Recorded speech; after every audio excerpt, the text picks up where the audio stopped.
मैं डॉक्टर सौरभ सिंह, यहाँ पे स्पेशल एजुकेटर, बचपन डे केयर सेंटर, दिव्यांग विभाग। क्या आयोजन है यहाँ पे, क्या कार्यक्रम? ये मंडल स्तर पे 2 दिवसीय जो है दिव्य दीपावली मेला का आयोजन किया गया है। इस मेले की विशेषता ये है कि इसमें आप जो स्टॉल लगे हुए हैं वो तमाम जो हमारे ज़िले के और मंडल के स्वच्छ सेवी संस्थाएँ NGOs हैं और डिपार्टमेंट की जो संस्थाएं हैं और जहाँ पे दिव्यांग लोग प्रशिक्षण प्राप्त करते हैं, उनके द्वारा वहाँ पे हस्त निर्मित जो वस्तुएं हैं उनकी प्रदर्शनी लगी हुई है और उनकी बिक्री की जा रही है। ये दिव्यांग ही जो बना? हाँ जी, ये दिव्यांग से ही के माध्यम से और उनके द्वारा ही बनाया गया है। कल इसका उद्घाटन हमारे माननीय मंत्री श्री रविंद्र जायसवाल जी के हाथों हुआ और आज इसका वो दूसरा दिन है। आज इसके समापन हो जाएगा। कितने स्टॉल लगे होंगे? 18 मेरे ख्याल से 18 स्टॉल लगे हुए हैं। दीपावली का पावन पर्व है। दीपावली के जो काशी एक धार्मिक नगरी है, तो उनको क्या संदेश देना चाहेंगे? संदेश यही देना चाहेंगे कि पावन नगरी में पावन कार्य, पुनीत कार्य होने चाहिए और दिव्यांगों की सहायता बहुत रूपों से हो सकती है। उसमें से एक ये बहुत महत्वपूर्ण रूप है। आर्थिक रूप से अगर हमको सहायता देते रहें, उनके द्वारा निर्मित सामानों की अगर खरीदें हम, तो इससे उनको बहुत आर्थिक रूप से सहायता मिल जाएगी, जो एक पुनीत कार्य होगा। जो तो दीपावली पे दूसरे को दिया जाता है वो उनको दिया जाएगा। तो इस पावन नगरी में इससे बड़ा पावन कार्य कुछ नहीं होगा।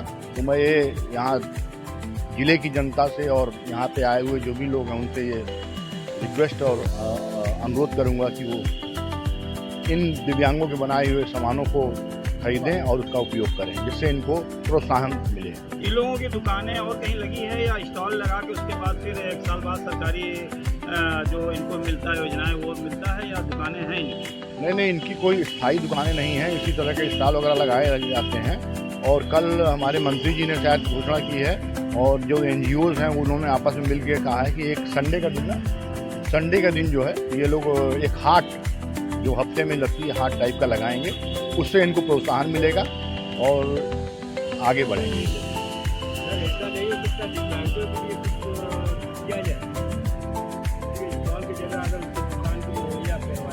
हाँ, इस तरह की योजनाएं हैं, सरकार की योजनाएं हैं, उनको अनुदान दिया जाता है और अपना व्यापार करने के लिए सरकार द्वारा, और दुकानें को नगर निगम भी देती है, तो इसके लिए भी उनको सुविधा दी जाती है।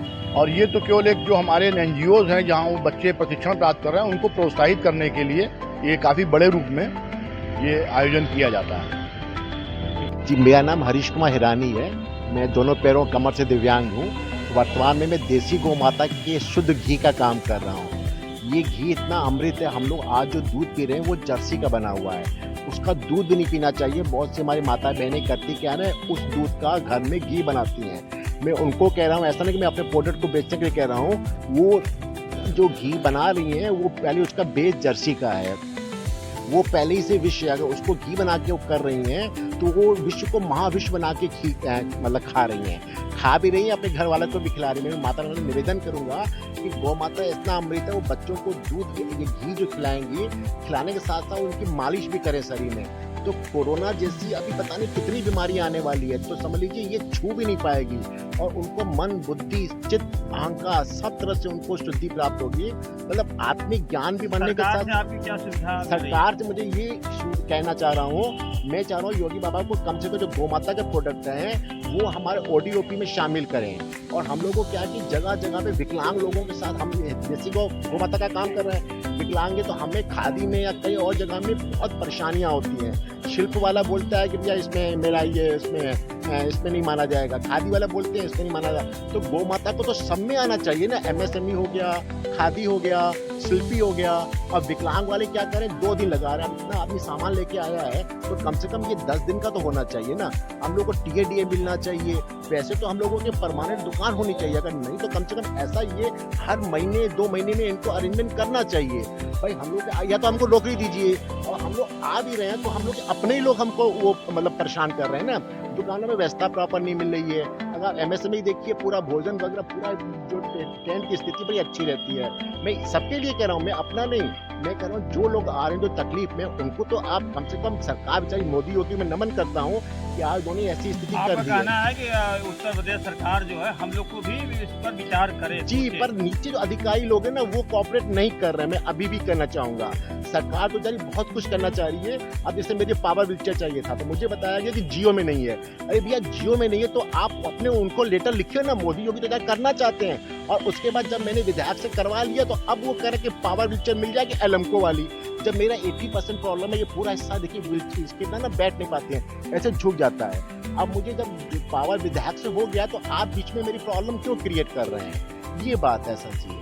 अपना पहले दे दीजिए। हम Anamika Singh integrated institute for the disabled Karaundi में पढ़ाते हैं सर। हम विशेष शिक्षिका हैं, हम लोग शिक्षक शिक्षिका, वहीं दिव्यांग बच्चों को हम लोग पढ़ाते हैं। अच्छा, आप लोग दिव्यांग बच्चों को पढ़ाते हैं? हाँ हाँ सर। उनको ये प्रशिक्षित करती हैं कि कैसे रोजगार को आगे बढ़ाया जाए? आगे बढ़ाया जाएगा और ये सारी चीज़ें हम लोगों के यहाँ के दिव्यांग जो बच्चे पढ़ते हैं वो अपने हाथों से बनाए हाथों हैं। से ही बनाए? हाँ सर। और ये बुक हमारे सर लिखे हैं, वहाँ के जो मेन डायरेक्टर सर हैं वो संस्था के जो संस्थापक डॉक्टर आर्य जोसेफ सर हैं, उनके द्वारा ये प्रकाशित की गई हैं किताबें। और वहाँ पे बच्चों को ये सब एक्टिविटी सिखाई जाती है और शिक्षा भी दी जाती है बच्चों को। तो वहाँ कोई स्कूल है सिखाने के लिए या? नहीं, स्कूल है सर। एनजीओ है।